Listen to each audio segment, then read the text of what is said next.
লগাইছে আমি যেতিয়া হাল মৰা গৈছোঁ আমি তাত মাটি চাটি বনাই তাত আপোনালোকক দেখাওঁ আপোনালোকৰ ভিডিঅ'টো পূৰা চাই থাকিব এয়া বাইক লৈ ওলাইছোঁ আমি যাবলৈ লৈছোঁ লগৰ আমাৰ বন্ধু আহিছে আৰু দুটা বন্ধু আহিছে লগত লৈ গৈছোঁ আমি চাবলৈ এতিয়া পূৰা হাল মাল বনাই তাত বাইক আমি গৈ আছোঁ লগৰ লৈ পেলাই লগতে গৈ আছোঁ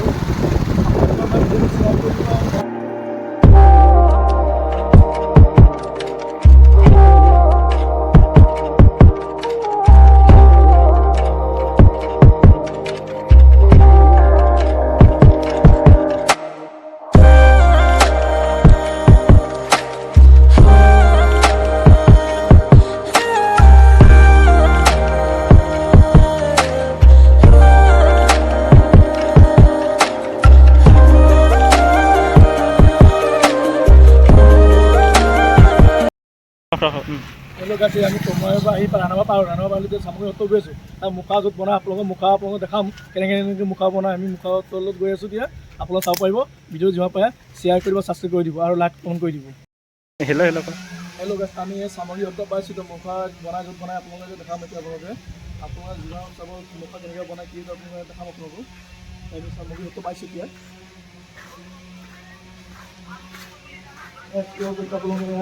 বাঁহৰ জাপি বনাই আছে দেখিছে নহয় বাঁহৰ কাঠি বনাই আছে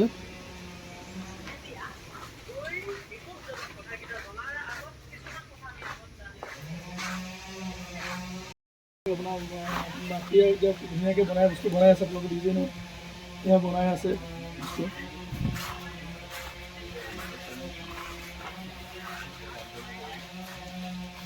আমি এতিয়া সোমাইছোঁ ভিতৰলৈ এতিয়া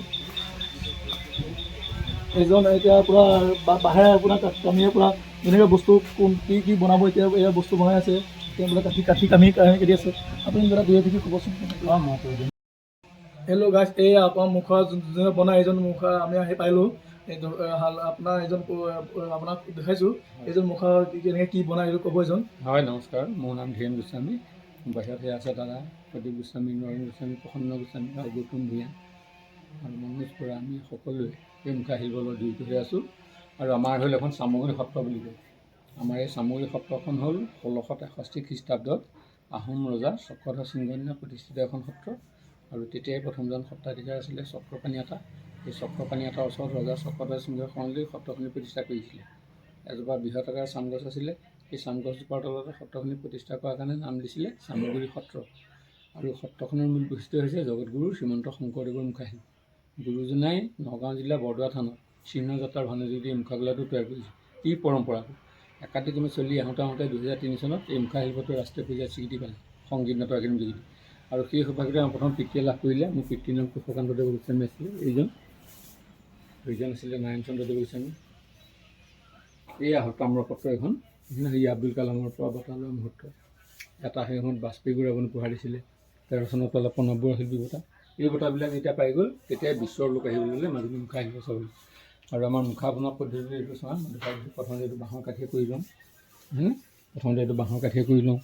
তাৰপিছত কুমাৰ মাটি দি কাপোৰ মাৰিম তাৰপিছত গৰু গোবৰৰ চেহেৰা বনাম তাৰপিছত আকৌ কুমাৰ মাটিয়ে কাপোৰ মাৰিম তাৰপিছত ৰং তাৰমানে এটা মুখা বনাবলৈ গ'লে 5টা পৰ্যায় হয়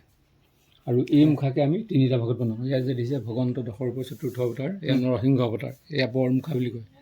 তাৰ কাষতে আছে এইভাগ নৰসিংহ এয়া লটকৰি মুখা বুলি কয় আৰু এইবিলাক হ'ল মুখ মুখা চৌকেছতে আছে এই মুখ মুখা আমি 3টা ভাগত মুখা বনাওঁ এয়া সম্পূৰ্ণ ৰাস ভাওনা এইবিলাকত ব্যৱহাৰ হয়